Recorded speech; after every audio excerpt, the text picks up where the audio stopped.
by acknowledging that we are gathered on the traditional, ancestral, and unceded territories of the Inca and the Silt people. Do we have any late items? No late items. Public input? Your Worship, at this point, no one has signed up to speak this evening. Thank you. Thank you. Adoptions of minutes, 4.1. Regular council meeting minutes, November 14th, 2023.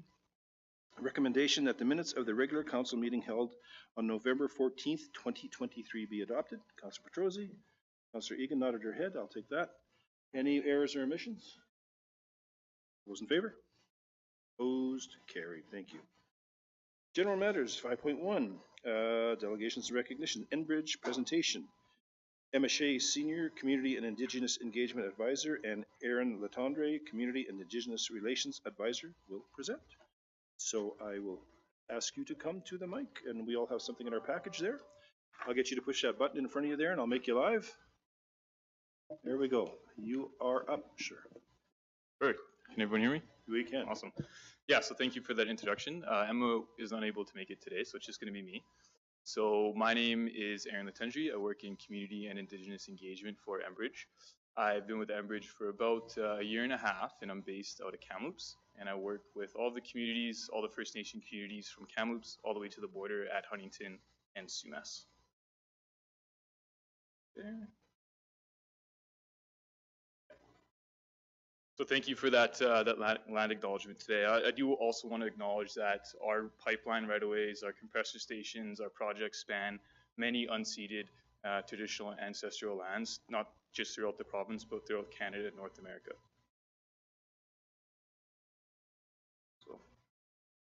So Enbridge owns and operates the main gas transmission line in British Columbia. We start all the way up in Fort Nelson, and we run all the way through British Columbia, through Prince George, all the way down to the border at Huntington in Sumas. We span over 2,900 kilometers, and we transport the natural gas throughout British Columbia. This gas is used to heat homes, schools, businesses throughout the province. So impacts to British Columbia. So Enbridge's workforce includes about 206 BC-based employees. These are temporary and permanent employees. Like myself, I am a permanent employee and I'm based out of Kamloops. We pay more than $20 million in total wages to BC employees. We also pay around $67 million in property taxes across British Columbia.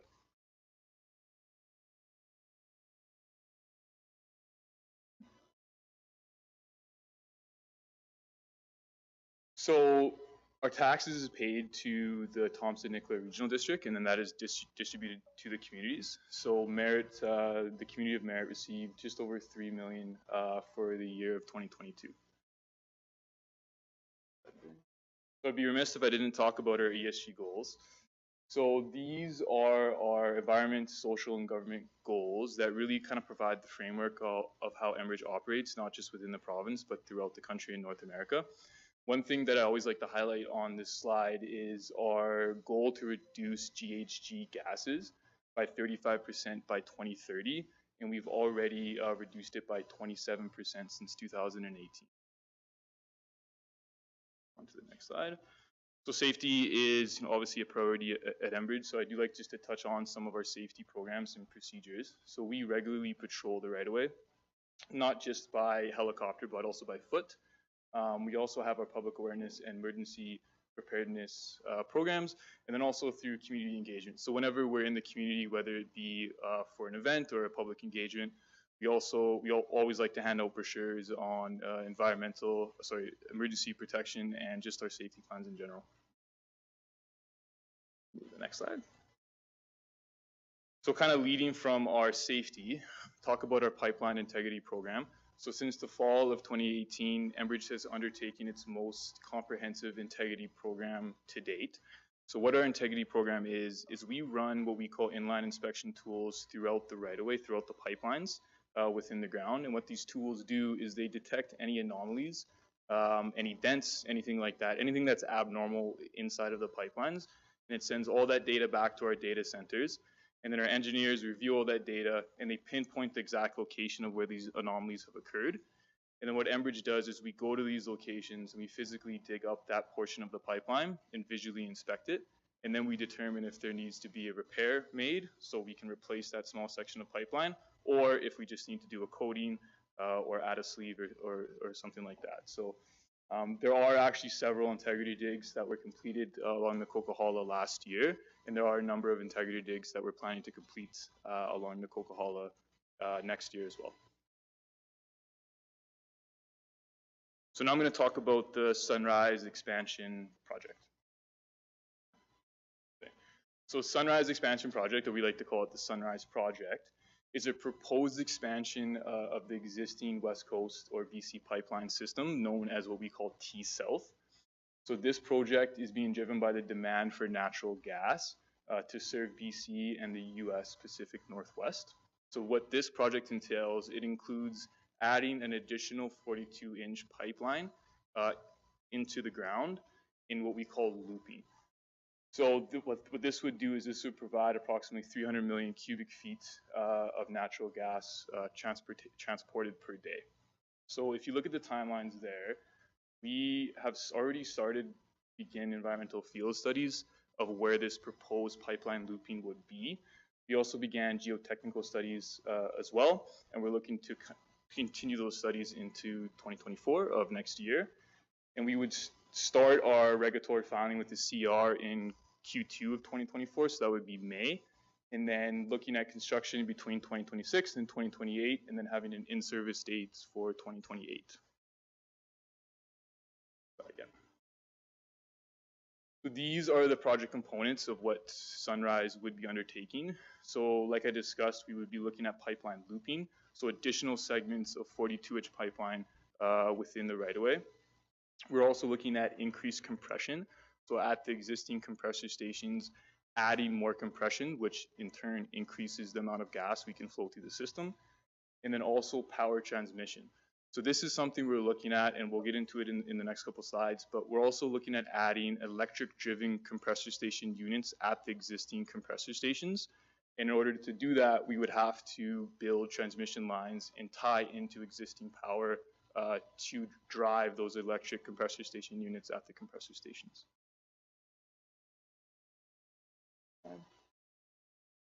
So this is the electric-driven compressors. So the plan, this is still very preliminary, and we're still looking at the feasibility of this, but the plan is to have electric-driven compressors at the existing compressor stations to increase the compression of the natural gas flowing through the system. And then in order to do that, we would have to build power lines. So in doing this, this kind of goes back to our ESG goals and reducing GHG emissions. This would avoid about 530,000 tons of carbon dioxide emissions per year. So this is the proposed power line transmission near Merritt. So we have a compressor station, what we call CS8A, or what we call kind of Kingsvale, and that is just south of Merritt here. It's approximately 20 kilometers south of Merritt. We would be looking at adding an electric-driven compressor station unit to that compressor station. In order to do so, we would have to tie into existing power. So we would have to build transmission lines.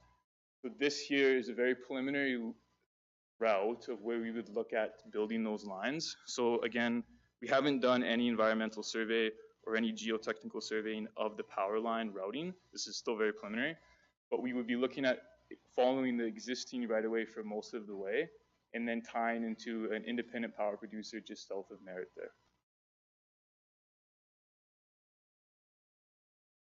So these are investigative field studies. So we've already started environmental field studies and archaeology assessments 2023, and we will continue those into 2024. So the goal of these assessments is to really establish the routing. So we want to look at the environmental impacts of where this routing would be and how we can undertake any environmental mitigations for the routing. So these environmental assessments include air, water quality assessments, biodiversity surveys, habitat evaluations. It's kind of an all-inclusive environmental assessment. And we're looking to continue these into 2024. So local engagement. So we've been having a bunch of open houses with all the municipalities. We did have one here in May of 2023, And again, we are always open to looking at any kind of engagement we can have with the communities, whether that be through an open house or whether that be through community barbecue. We're still very preliminary in this project, but as we kind of get more of a scope and get more of an idea of what we are proposing, especially with those power transmission lines, we are always open to have more open houses within the community. This is our socioeconomic and gender-based analysis plus. So we are also seeking any additional baseline information that can support our ability to address and mitigate a few direct and indirect socioeconomic effects. So this really focuses on the plus as well, not just the gender. So we're looking at different impacts to gender, sex, culture, and identity considerations. And this is just so we can have the information to look at any key social issues in the community that's affecting the community right now. One thing that, I'll kind of like flag is, I know it says contest alert, but we do, on our website there, we do have a socioeconomic questionnaire that everyone can fill out. And there's also an opportunity to win a Chromebook if you fill it out. But we really just want to get feedback from the community. So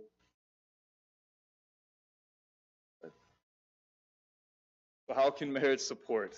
So we're in the stage right now where we're looking for feedback for this project. I know we had that open house, but we're always open to have like barbecues, more community engagement, and yeah, just looking for support and how we can kind of get feedback from Merritt on this proposed project. I think that's the last slide. Yes, so my name is Aaron. I am based out of Kamloops. So you have my contact information there. I also have cards I can give to everyone. But if there is any questions that aren't answered here today, just please feel free to reach out to me and I can provide any additional information. Thank you very much. Thank you for your presentation. Quick question for me. Yes. Will you be looking at a similar camp fair like we had with TMX, or like I know you're going to be coming through here, there'll be some work that's ongoing. Are we looking at a camp situation, or how are you looking at that? I'm just curious. So this expansion project is on a very much smaller scale than Trans Mountain. Trans Mountain's building a whole new line all the way through. We're just looking at small segments of the looping. And within, I guess, the municipality of Merritt, the project scope, we wouldn't be looking at camps here. Okay. Yeah. Okay, thank you. Council, any questions at all? Councilor Charney? I'd like to go back to your map here. Yep. How close are you coming to the city of Merritt, to our boundary? So we would be tying in, so if you take a look at... Yeah, I couldn't quite make out Yeah. the map.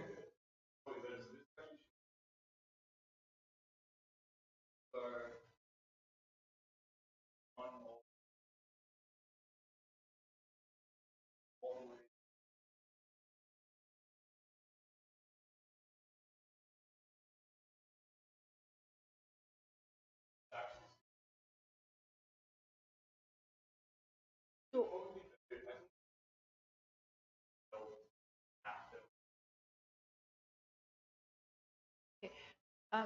what I'm trying to get at is the power lines. Will they be towards the entrance to Merritt, or I'm trying to figure out where those poles will be in relation to the entrances to our town from Lower Nicola. From Lower Nicola area. Yeah, so it would be the south side of Merritt. Yeah. And how close to the boundary of the city of Merritt? It's a good question. I'm not. This map probably doesn't tell me either. So what I can do is I can get that information and send it to you. I can send a map of like the boundaries of the city of Merritt and then where this actual proposed route is being proposed. Because I think that makes a significant difference, because those I'm not being nasty, but they're quite ugly. Yeah. And our entrance to town is not that great at that end either. Yeah. And so if we're going to have these all the way along the road to our entrance to town, I'm wondering why couldn't go underground for that section of our entrance to town if it's close to city limits or in city limits.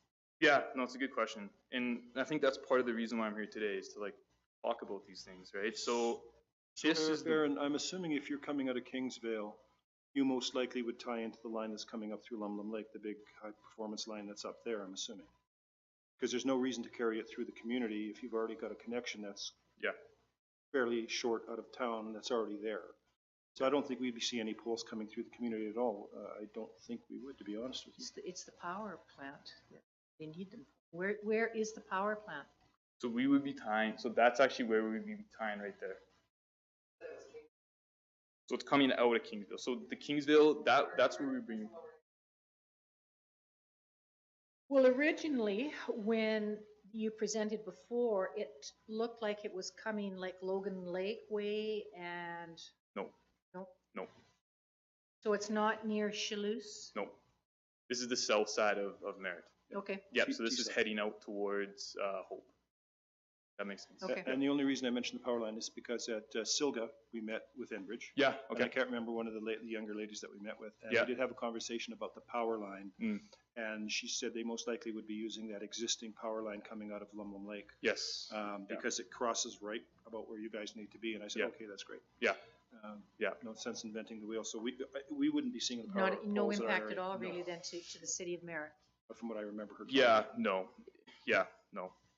What I can do is I think the map here is a little bit confusing. So what I can do is let me take this back. That's actually good feedback. And I can provide a better map of showing exactly where this is in relation to the city of Merritt. Yeah. Councilor Petrosi.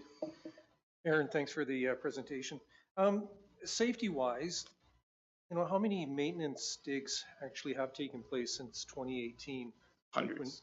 Hundreds? Yeah. Really? Yeah. I don't have a specific number, but hundreds of digs.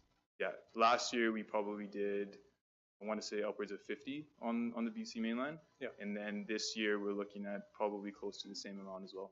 Right. And that's when you see a problem and you actually dig down just to... Yeah. So it doesn't even necessarily have to be a problem. It can just be an anomaly.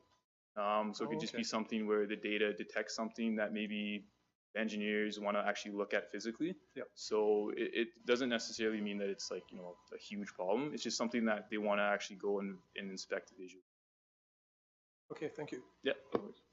So the electric transfer station, what is the decibel? I'm assuming it does it work all the time, or does it work when it's needed to push the gas? And is there a decibel level with that? It's a good question. I'm actually not sure about that either. Okay. You can take that away.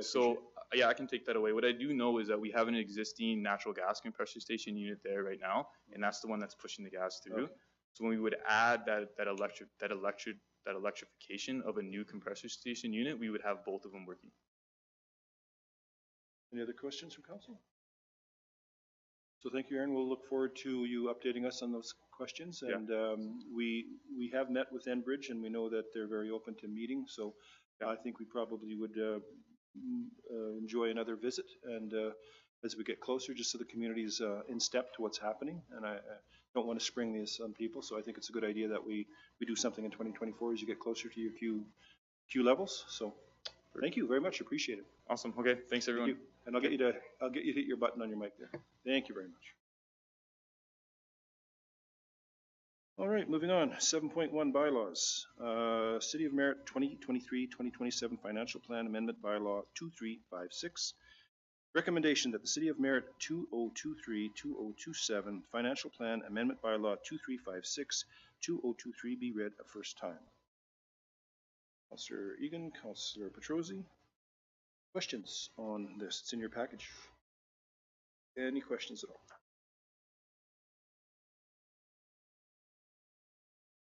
Favor? Opposed? Carried. Recommendation that the City of Merritt 2023-2027 Financial Plan Amendment Bylaw number 2356-2023 be read a second time. Councillor Petrosi, Councillor Charney. Any questions that didn't get? Oh, okay. All those in favor? Opposed? Carried. Recommendation that the City of Merritt 2023-2027 Financial Plan Amendment Bylaw number 2356-2023 be read a third time. Councillor Richard, Councillor Egan. Last chance for questions if there are any. Those in favor? Opposed? Thank you. It was good when we have that because that means everybody read their program. Good deal.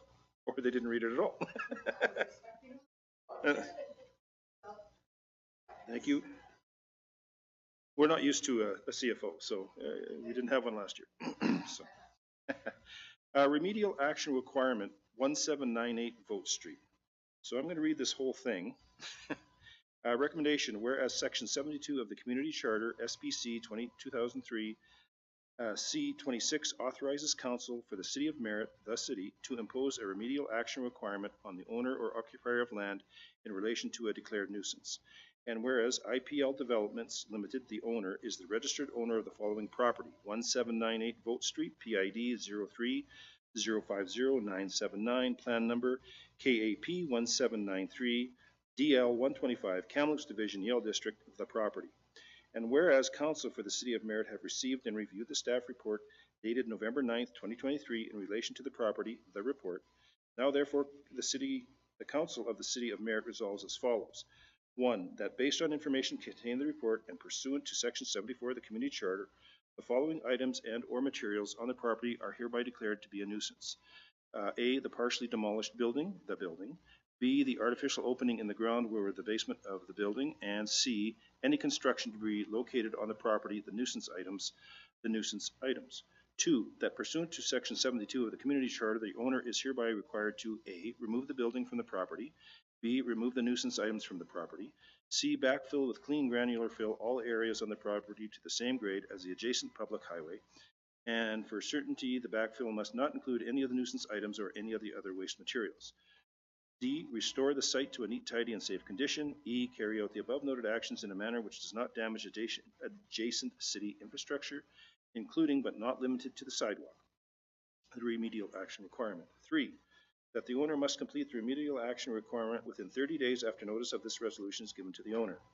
4, that if the remedial action requirement is not completed within the deadline set out in paragraph 3 of this resolution, the city and its agents, contractors, or employees may, pursuant to Section 17 of the community undertake any or all of the actions necessary to fulfill all or part of the remedial action requirement at the expense of the owner, and such actions may include disposing of the building and the nuisance items in landfill. And 5, that the city may recover from the owner all of the city's costs the City of Merritt incurred by fulfilling the remedial action requirement as a debt or as property taxes on the property pursuant to Sections 258 and 259 of the Community Charter.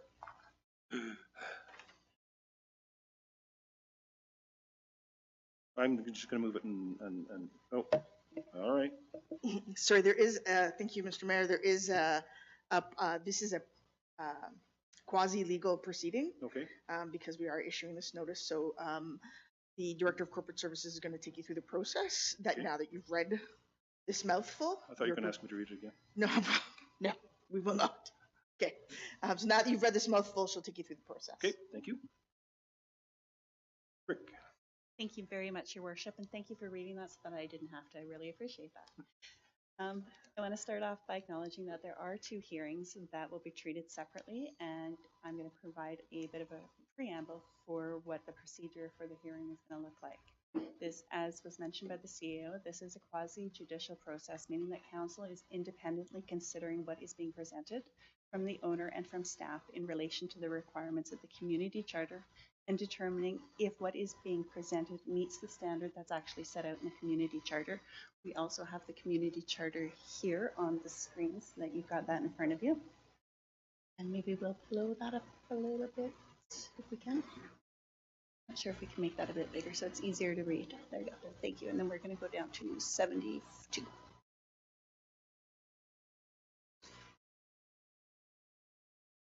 Perfect.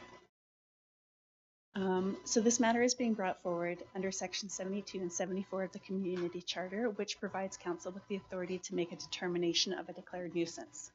The standard that Council is applying in this matter is in Section 72 of the Community Charter is that Council may impose remedial action requirements in relation to 3 situations. The 3 situations that you can make those requirements are set out in Section 73, 74, and 75, which are in relation to hazardous conditions, declared nuisances, or harm to drainage or dikes. And then there are a number of things that you can do if you make a declared nuisance order. So in this instance, staff is bringing this forward under Section 74, under the potential for Council to make a declared nuisance remedial action requirement. In Section 74, scroll down to Section 7. Perfect. Thank you. It states that council may declare that any of the following is a nuisance or may impose a remedial action requirement on the declared nuisance. So a building or structure or other structure, an erection of any kind or similar matter or thing, a natural or artificial opening in the ground or a similar or matter or thing, a drain, ditch, watercourse, pond, surface water or similar matter or thing, a matter or thing that is in or about any matter or thing that is referred to in paragraphs A to C, and in relation to a thing that council considers so dilapidated or unclean as to be offensive to the community. In making a resolution, council must satisfy themselves that they do in fact have the authority to exercise this power and that it falls into one of these classes, and also that the thing in question constitutes a nuisance in the legal sense.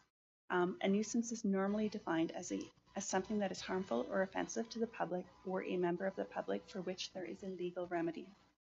Or again, something that is so dilapidated or unclean as to be offensive to the community. So that's the standard you'll be applying when you're considering whether or not you will make a declared nuisance remedial action requirement in this situation. Are there any questions about the framework so far? So the order as it generally works will be for staff to make a presentation or a representation, which is followed by representations from the owner or owners of the property. And then at that point, council will have the opportunity to ask questions. After you've satisfied yourself that you have asked the questions you need to have answered, at that point, it would just be deliberations between council or amongst council before making a decision on whether or not to make a remedial action requirement. With that, Your Worship, having gone over the overview, I can proceed with making a presentation on the property for 1798 Boat Street. Yes, please. 1798, sorry. 1798, yes. Yes, I'm reading from my notes and I have it transposed. My apologies. I'm going to go to the report, which is right. So it's 1798 Boat Street is the first one that we're going to have an hearing on. So the order, as you have already read, is very specific to what is identified as the declared nuisances and what the required actions are. I'm not going to read it out again, but I will draw your attention to it as we've got it on the screen here. If we can go back to the council agenda for item 8. Now, the owner of the property was contacted. I did make a phone call and talked to the representative that we have contact information with and made them aware that the meeting was happening this evening and that they were invited to attend. I've also emailed a copy of both reports to the owner of the property and phoned several times to follow up and just see if they were interested in attending, as well as providing them with a link to the meeting virtually so that they could attend virtually. I have not heard back from them, and I don't believe they're in the audience. No, there was not. And there was nothing that came back to say that it had been declined. Well, they must have been here because there was 3 or 4 gentlemen walking around there today, and now there's a for sale sign in the ground. So we've been trying to get a hold of these people since May of last year, or this year. So I think we've been fairly patient with this. So what I can do is I can make a presentation. Please. You can ask any questions that you have, and then you can move forward with your consideration if you like. Thank you. So the address is 1798 Vote Street. The property is owned by IPL Developments. A demolition permit was issued for the property in March of 2022. This was to the previous owner in accordance with the City of Merritt building bylaw or 1865, 2023. The process for demolition on the property did commence on April of 2022, but it was not completed. This left a large man-made artificial opening in the ground that was formerly the basement of the building, and it's also adjacent to the city sidewalk. Currently, the city sidewalk is off or has been closed due to a concern with the structural integrity underneath the sidewalk as the ground has sloughed away into the large opening. The property changed ownership in May of 2022. And no further work has commenced since that time. In accordance with the city bylaw, it states that each permit, so there was a demolition permit that was issued. The demolition permit has been deemed to be expired because the work was discontinued or suspended for a period of more than 12 months. No additional permits have been applied for from the new owner. Staff have been in contact with the new owner in March of 2023 and July of 2023 and advised them that the permit has been cancelled and we needed to address the lack of the progress on the demolition. No further communication was received from the owner in regards to that, and no application has been made for a new demolition permit. The property currently poses a public nuisance due to the open excavation and the walls of the partially demolished structure that are collapsing into it. As a result of the open excavation, as I mentioned, the integrity of the adjacent sidewalk has been undermined. The city's closed the sidewalk. We do have pictures if you'd like to see pictures. Yes, of please the put property. the pictures We can up, bring please. up the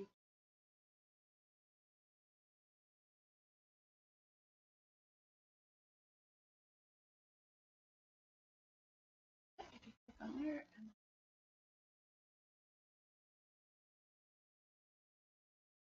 and down at the perfect.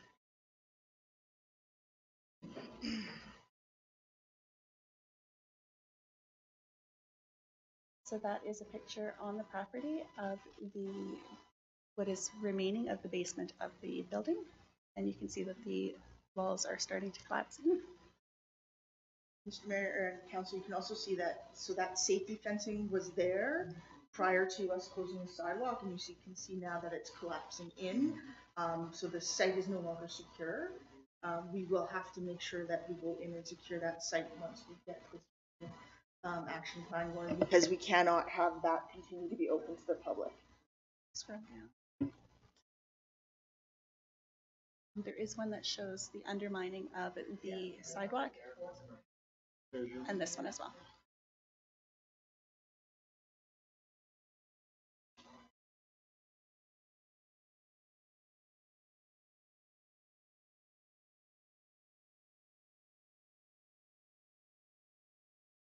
So if council has any further questions, Councilor Charney. Well, I think that something should be done, definitely. I mean, this is an absolute eyesore. They've been given several chances to address it. And I think if we're going to be talking about good neighborhood bylaw, we should be addressing something like this also. Not only is it unsightly, it is very dangerous. And, to animals, to kids, to anybody, especially if someone does, you say that sidewalk is blocked off? Yes, But, the sidewalk I mean, is closed. Doesn't mean anything. I mean, somebody could still walk along there and then just that moment that it caves in. So, yeah, I think something definitely has to be done as quickly as possible on this property. Right. Councilor Chair. I have a similar opinion of Councillor Charney there. The sidewalk, I mean, it's losing its stability, and a lot of people who depend on wheelchairs and scooters use that sidewalk. So it's really hindering their ability. In the next block, there's the Ainsley Court, and a lot of people there don't have vehicles, and they use the sidewalk, and they might come up that way to go to PharmaSave or save on foods, and so that's a concern. And also, that property was rezoned in the formal council turn, so it could be developed into I think a 5 or 6 story unit, and that never happened. And coincidentally, we were given the story of what was going to be there, and that never happened. It's unfortunate that it sold in March of 2022. But and that's why I think we really need to make sure that this is that we move forward on this, because it was rezoned for the seller and then it changed hands not long after. I can't remember when we redid the zoning. I think it was right before the flood or just after, in November of 2021. The flood was in November of 2021, so it couldn't have been long after that it was rezoned to have the new construction. So then to be sold in May, this person's probably hoping to have done something, built something on it, and since nothing's happened, I think we can't really let this sit. This is exactly my point from my last motion about houses that are sitting with no action on them and they're unsafe, and this is exactly the type of thing that I'm worried about, is injury and what can happen in there. And we also know that there's a lot of activity and people camping out on the other side, I think on 1740. So yeah, I think we need to get the action order going as fast as possible. Thank you. It's just getting worse. Councillor Petrosi? Yeah, totally agreed. It's an accident waiting to happen, and with the colder weather coming and heaving the pavement, and yeah, it's just going to get worse. Say even a heavy rainfall, we have to jump on this as quick as possible. Incredible. So I think it's unconscionable that somebody buys a piece of property in a community, doesn't live in the community, and leaves it looking like this. The message here is that if you're an out-of-town person owning property, you will be held accountable for what your property looks like. You're not going to treat this community like a garbage can. It's simply not going to happen. So if you have something like this and you're not sure about it, I would act on it before we do, because this is long overdue. I've been asking for something to happen on this since May, and we've given them a fair amount of time and been very cordial, and even letting them know that we would speed up their demolition bylaws if we needed to. And there's been no response at all. So this is long overdue, and before somebody gets hurt, we need to move on this. And again, it's unfortunate that sometimes people treat a community this way. So I need a. Oh. So how long will we give them? You send them out a letter and you 30 days. 30 days, thanks. COA. And so that would be, the 30 days will start once we're able to serve them. So it won't be 30 days from when you make this decision. We'll send a registered letter. If we don't get a response to that, then we'll have to figure out how to hand deliver to the owners. But not for this, no. We have to, because we can apply it to any work that we do on it, because we can apply it to their property taxes. We have to make sure that we follow the legislation around service. So it's got to be, and it's going to have to be, I think there's multiple owners. So we'll have to determine, we'll confirm with our legal counsel if each of those owners has to be served independently. We just went to a law seminar. We know stuff now. Councillor Chair. Once we serve this, do we need to have a demolition permit, or will the city just take it over and process that? Not sure on that one.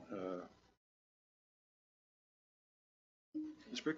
There is no requirement in the resolution, in the remedial action requirement for a demolition permit, so we're just moving forward with it. One of the reasons for this is the demolition permit was previously issued for this property. All of the services have been turned off, so all of the requirements have been met. Thank you. So the motion's been read. We've had the explanation. Move in second. Is that where I'm going? Moving in second. Councillor Etchart, Councillor Egan. Any other questions? Anything? Those in favor? Opposed? Carried. Thank you. Oh, look. I get to do another one. 8.2. Remedial action required, 1740 Vote Street. Recommendation. Passes. Whereas Section 72 of the Community Charter, SBC 2003, C26 authorizes council for the City of Merritt, the city, to impose a remedial action requirement on the owner or occupier of land in relation to a declared nuisance.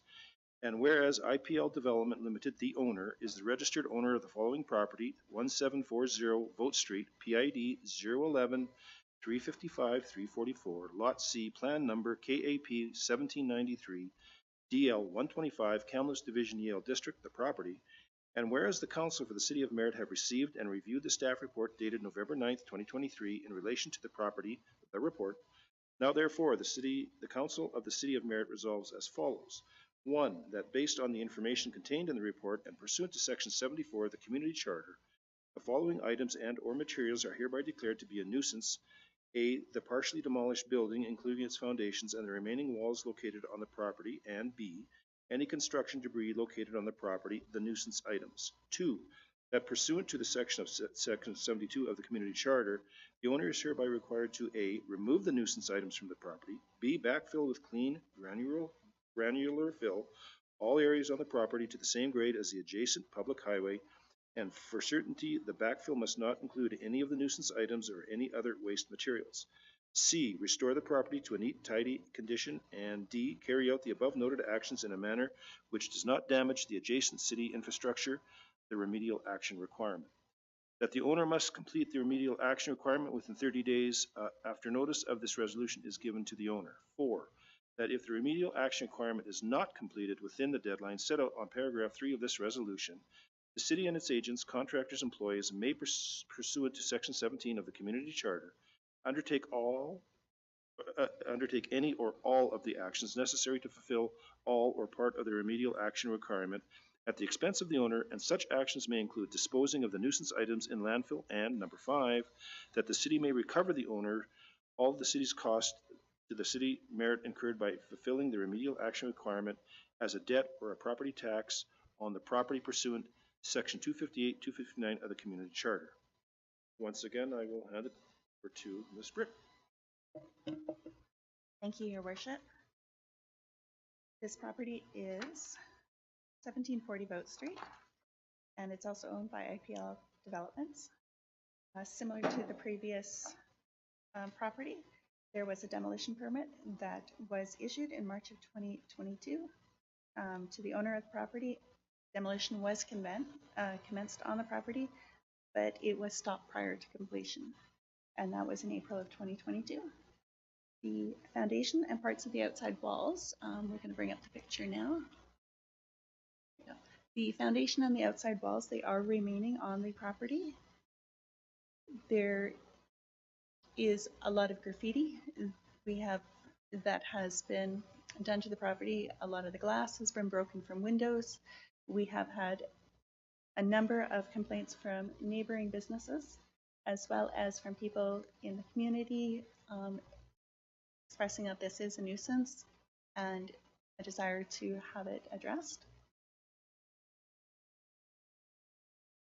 So the dilapidated condition of the partially demolished structure has a negative impact on the neighboring businesses as well as the community as a whole, to the point that we've actually had neighboring businesses that have gone and very kindly they have done the grayed out covering of graffiti on the walls when it's happened in the past. We also have the area, it attracts a lot of garbage, a lot of refuse that's left behind from people that have gone through dumpsters and brought materials here. So we have addressed problems on this property through our unsightly premises section of the Good Neighbor bylaw, but this is not about that. This is more about the remedial action requirement in the Community Charter. So we're bringing this forward for council to consider this as a nuisance property underneath that section. Yep. Do we have to go through the same situation where we say that you tried to get a hold of them, they were supposed to appear, they didn't appear? Do we have to do that to stay on? I can absolutely do that. Let's do that. Okay. I did contact the representative for the owners of the property, spoke with him last week, advised him that this was coming forward on a council agenda for consideration, invited him to attend the meeting. The report has also been emailed to the email address that he provided. I followed up with several phone calls and a link to the virtual meeting so you could attend virtually if you wish to. We've had no response. Thank you. So I do want to say thank you to Ms. Brick's staff and everyone that's involved in this to get this done. This is a lot of work and this is a lot of finagling for somebody who doesn't want to be found, I guess. But there's been a lot of work that's gone into this. So thank you very much for the concise report and everything that was done. Any further questions on this property from council? Councilor Etchart.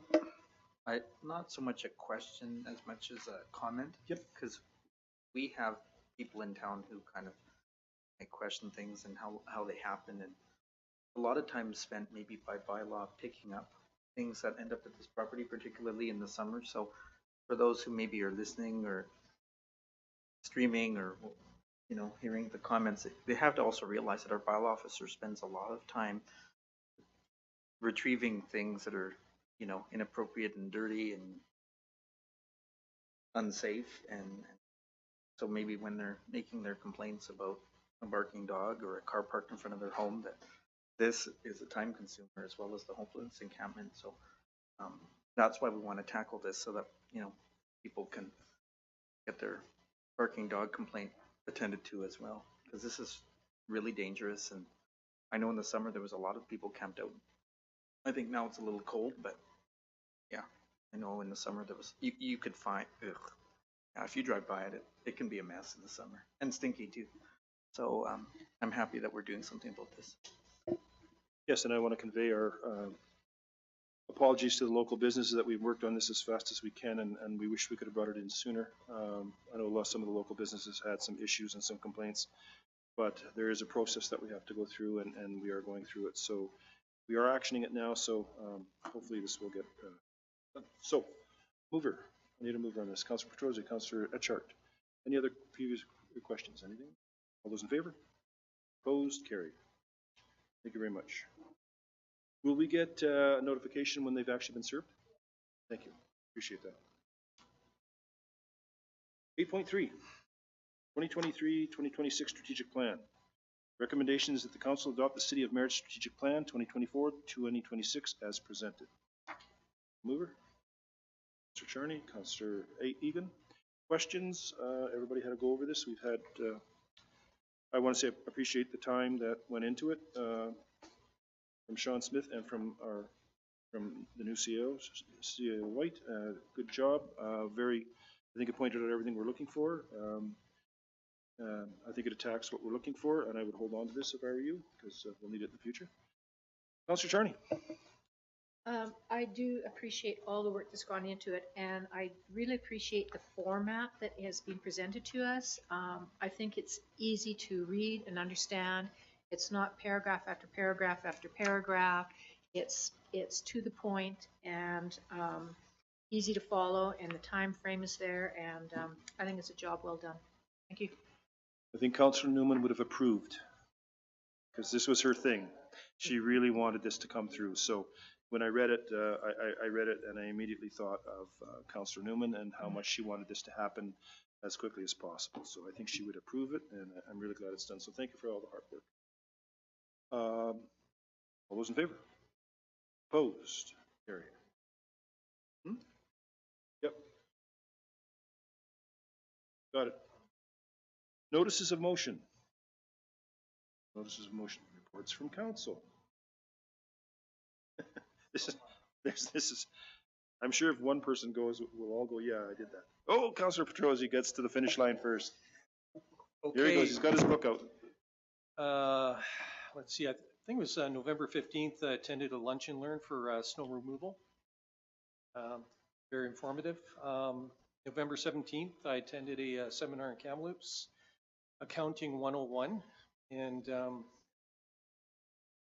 Councillors Charney, Hogan, and Etchart were there with me, so it was very good. November 20th was the Christmas tree light up.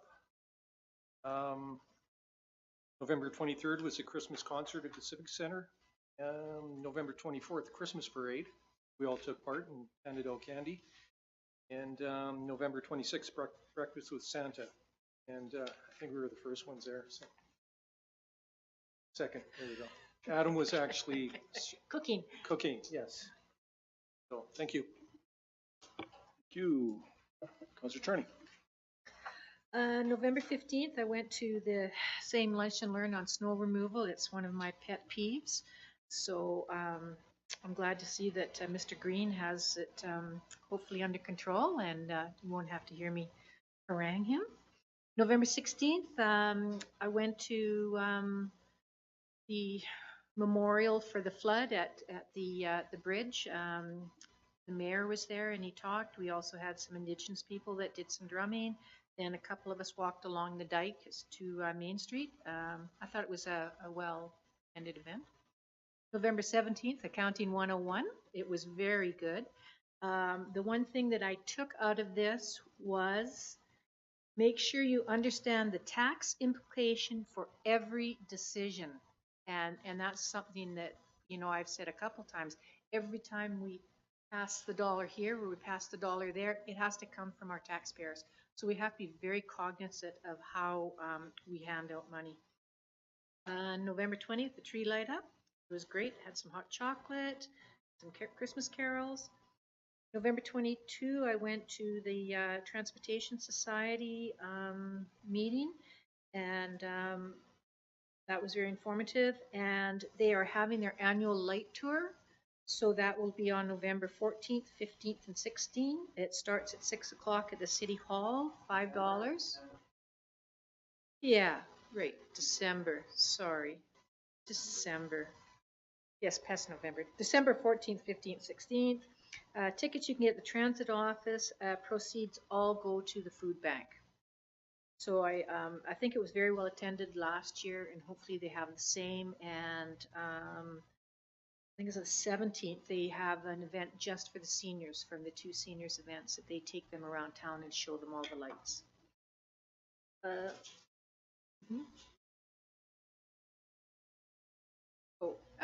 No, that's the city thing. It's different than this one. Yes. Also on the 22nd, I went to the Love to Dance recital in the afternoon. It was so cute seeing some of those little guys dancing. It was really good. November 23rd, the local health planning table. That was well attended and informative. Councillor Etchart was there. Councillor Egan was online. November 24th was the parade. And again, I could not keep up with the float. I don't know how to do it, but they lost me again. November 25 with craft fairs, and I attended 3 of them. Thought that was well attended. I support the local artists. November 26th, oh yeah, and I had my picture taken with Santa on the November 25th too. November 26th was breakfast with Santa. And that was an excellent breakfast. Thank you, Councillor Etchart. And then the Walk of Stars dinner in the evening. And thank you to the Grand and Councillor Egan. That was an excellent dinner. I enjoyed it. And the entertainment was superb. I really enjoyed the evening. It was excellent. So that takes me up to today. Excellent. Councillor Richard. Sounds like a broken record when we all talk about the same things, but it was really great for us to go and talk with Merritt from BDO and Mr. Sass from Kelowna, because it really kind of got the point across that when we do budgeting, we really have to think about the money that we spend today won't be the same money in the future. So our reserve plans are important, because Kelowna has a position that's ahead of last year, but they didn't get their budgeted project. So the point being that it's going to cost more next year, so get ready for it, and we're going to have to really plan everything. And everybody else mentioned everything. The light up of the trees. I didn't make it to the concert, but there was other things like the local health planning, and hopefully the care network they're hoping to have. Private care network that they were talking about, and people accessing primary care network and accessing health services for community members, and different issues that residents face. So looks like in 2024 that's going to improve, so that's very exciting. The parade went very well. I think we all had a good time running around the streets and handing out candy or getting lost, even though we ended up finding Councillor Charney afterwards, running down the street. The Walk of Stars dinner went well. It was nice to attend. And craft fair, so many things going on, so it was kind of nice. Nice that we have such a busy little community. And of course, the bridge event, it was nice to attend that. And thank you, Mayor, for taking the walk and presenting all the information. It wasn't too windy, and it got cold fast. Thanks. Thank you. And I did everything else, everything as well. Attended TNRD. Wanted to, the light up parade, we have 51 floats. It was the most we've ever had. I want to thank Remo and the crew and all the people who decorated it. I kind of I said I was going to be there, but I got way late with family stuff. I wasn't able to get there, but we finished second for the 2nd year in a row. We got a ribbon, which Maryland now has. And As you all are aware, the hospital was down again on Sunday. So I made a couple of phone calls. I phoned the minister, and the minister and I had a conversation because I wanted to know why we were shut down with the announcement of the 7.5 million for the 3 communities, where that hall was as well. And then I had a conversation with the vice president of IHA, and the money that is given to us is called the alternative, it is called the alternate, give me 2 seconds, the alternate payment program, which has to be brought in by the doctors and confirmed by the doctors. The doctors have received it. This plan was the doctor's construction. It was given to the government. The government handed it back, and the doctor said, we don't want to sign it. We want something else. So now it's gone back to them again. And the minister seems quite convinced that they are getting close to the finish line on the alternate payment program, which will see the money come through for our doctors, which should solve our doctor situation. I told him that we were keen on having that done ASAP because it affects us every time it happens. And I let him know that we were unhappy with the 19th closure, and we're just making a list there. IHA is now aware of the 7.5 million, which I found a little strange. They had no idea it was there until I had a conversation with them, and now they're aware of what's happening. So basically, there's some things in the works with the ministry and IH to get this money flowing. We do not have it as of yet. So I'm asking them to move it along as quickly as possible so we can get over these, because the last 2 shutdowns have been doctor related, not nurse related. So other than that, that's what I had. Councillor, yeah, I see it. Talking stick down at the Economic Development Conference, so I can be heard. Anyways, I did, even though I was sick all last week, the previous week I went to the Economic Development Conference in Richmond, which I found extremely exhilarating.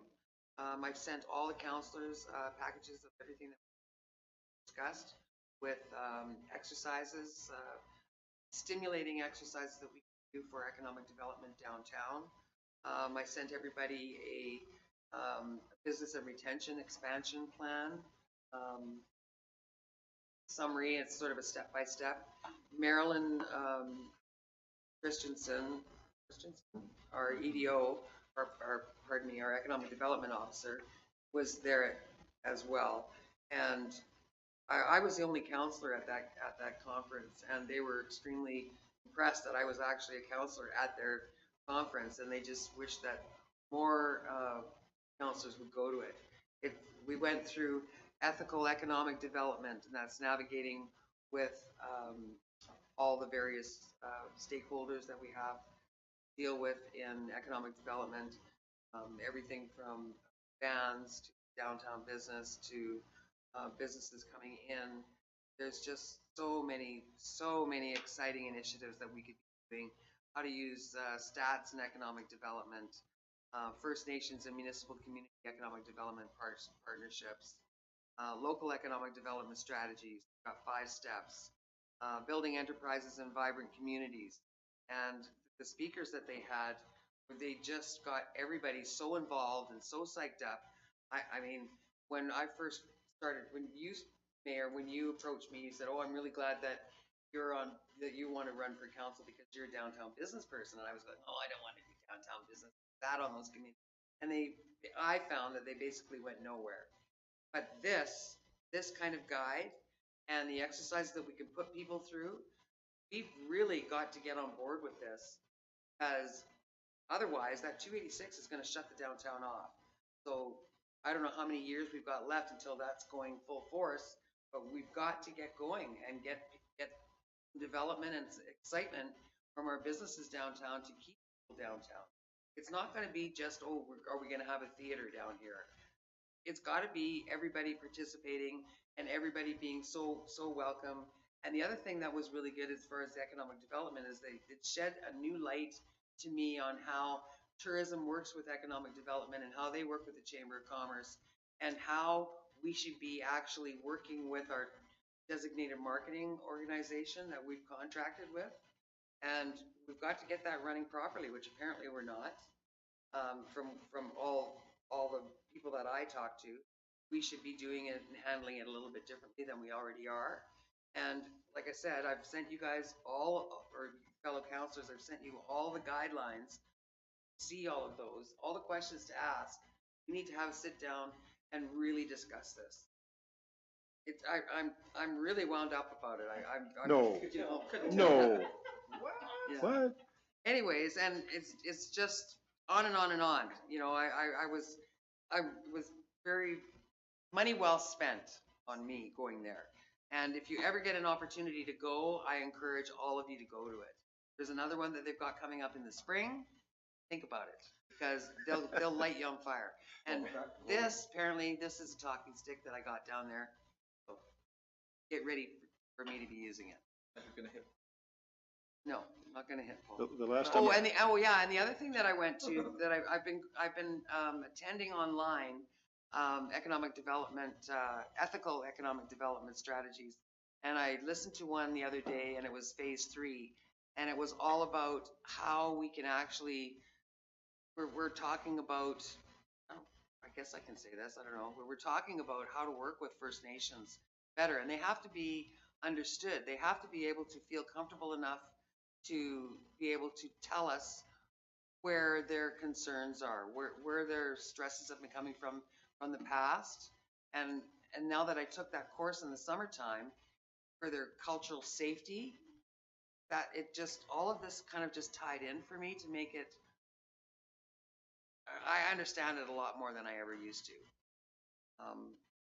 Yeah, I mean, it's all just starting to come together for me, and I'm quite excited. So hopefully, I'm sorry that I missed all the community stuff because I was sick, but that's just what happens. Thank you. I'll get you to kill your mic there. Sia White. Thank you. I will just give a quick update on the activities. We're going to add this as an item regularly, so I'm just putting it into reports for council on the operational things that we've been doing, just to give you an idea what's going on. First off, I want to say how exciting it is to have council that attends every single event. You guys I don't know how you have lives. So thank you for being such an engaged council. So we're deep in budget, and the directors, on top of their regular daily operations, have been invested in getting our budget documents to the director of finance for the last month and a half or so. So that's been a huge project. We're really going to try and present something that is digestible for the entire community to understand our budgeting and our financial situation, which our CFO is working on quite diligently. It's very exciting. We're transitioning over to our winter operations for Public Works. I think we just purchased a sidewalk tractor, which I just signed for the purchase order for yesterday or this morning. I don't know what day it is. We obviously have been doing a lot of bylaw work around the appearance of our community, and we're going to continue to do that as we move forward. We are looking at some ways to improve some of the organization to make us more efficient. And we think that we have a lot of positive things to present to you in the next council meeting, where we're going to be going for 4 days. The public, that will be a 4-day special council meeting on budget. So we got a lot going on. Staff that have been going to training to improve their work. The director and I just returned from municipal law seminar. The director of finance and I were at an asset management conference. So that's one of our biggest projects. It's in the strategic plan, is getting our asset management program up to running. So we've been working on finding a software program and a consultant to support us on that. So we're ready to make some big moves on some of the legislative requirements that we have to meet before the end of 2024. So busy place. Thank you. Thank you, Councillor Egan, for attending that for us. And I knew you would enjoy it. I can see by your notes that you were busy. And the last time anybody held up a wooden spoon and said, I'm going to use it, was my mother about 45 years ago. So it still puts fear into me when I see it. It's not really a talking stick, it's a whacking stick. Oh, yeah, that don't mean nothing. And thank you for the update, CAO, I appreciate that. Information items. We have a bunch here. The first one we probably should deal with, which is the Merritt and District Chamber of Commerce, where they are looking for a liaison for the Chamber of Commerce. So I was wondering if there's anybody who is interested in liaisoning. Hold on a second. Councillor. I was going to nominate Manuel. He's not here. It's got to be somebody who's here. Oh,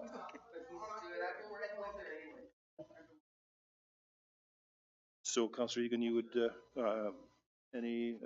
so that's just verbal. We don't have to do a motion or anything on that, do we? That's Prefer a resolution if Okay. we could, please. so. The resolution would be that the Chamber of Commerce liaison, or the liaison for the Chamber of Commerce, would be Councillor Egan, Councillor Petrosi, Councillor Etchart.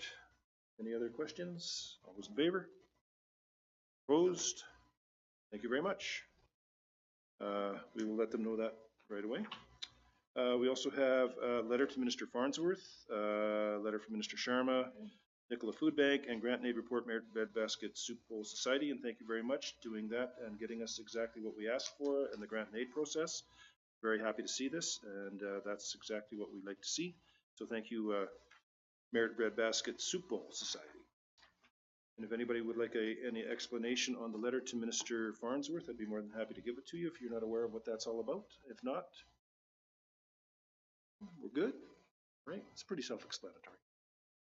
And with that, we will terminate the meeting. Thank you. Everyone.